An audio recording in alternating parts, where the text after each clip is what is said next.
Movie world media Tamil நேயர்களுக்கு வணக்கம். இன்னைக்கு யார்கிட்ட பேச போறோம்னா ஜாஸ்மின் மதியழகன். அவங்க கிட்ட நேத்து பிக் பாஸ்ல நிறைய விஷயங்கள் நடந்தது, நிறைய கோவப்படுத்துற மாதிரியான விஷயங்களும் நடந்தது. என்ன நடந்தது, இது யார் மேல தப்பு யார் மேல சரி அப்படிங்கறத கேட்டு தெரிஞ்சுக்கலாம் வாங்க. வணக்கம். வணக்கம். எப்படி இருக்கீங்க? நான் ரொம்ப நல்லா இருக்கேன். சோ பிக் பாஸ பத்தி தான் மக்கள் எல்லாருமே ஆரம்பத்திலேயே சொன்னாங்க, இதுல நீங்க செலக்ட் பண்ணிருக்க ஆளுங்கள் சரி கிடையாது, தயவு செய்து இந்த பிக் பாஸ் வந்துட்டு பாஸ் வந்து நிறுத்திருங்க அப்படிங்கிற நிறைய அவங்களோட கருத்துக்கள் வச்சாங்க.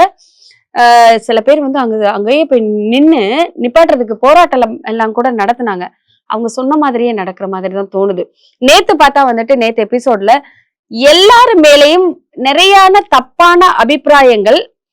கடைசி பார்த்தா பிக் பாஸே ரொம்ப கொந்தளிச்சு கோவப்பட்டு பேசிட்டாரு.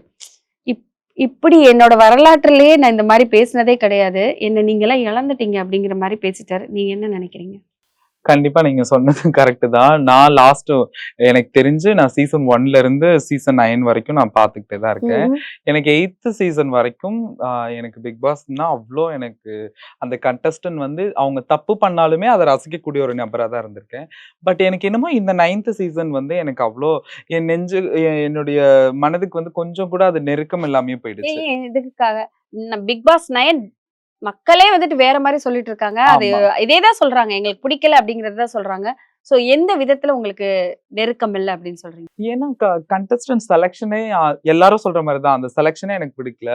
ஆப்வியஸா வந்து எனக்கு ஒரு சில ஃபேமஸா இருந்துட்டா போதும் அப்படின்னு நினைக்கிற நபர்களை வந்து செலக்ட் பண்ணி போடுறது ரொம்ப ஒரு தவறான விஷயம். அது எக்ஸாம்பிளாவும் போய் மக்களிடையே சேர்ந்துரும். நிறைய இடங்கள்ல வந்து நாங்க தான் இந்த வீட்லயே ஃபேமஸ்ன்னு சொல்லி உள்ள இருக்க கண்டஸ்டன்டே நம்ம பேசி நம்ம பார்த்துருக்கோம். அவங்களாம் எந்த மாதிரி வகையில ஃபேமஸ் ஆனாங்கன்றத அவங்களே கொஞ்சம் சிந்திச்சு பார்க்கலாம். எனக்கு வந்து ஸ்பெசிஃபிக்கா எனக்கு வந்து நம்ம நடிப்பு ராய நடிப்பு அரக்கனா எனக்கு அவரு செலக்ட் பண்ணது எனக்கு அவருனாதான் இந்த சீசனே ஆக்சுவலி நான் வெறுத்தேன்.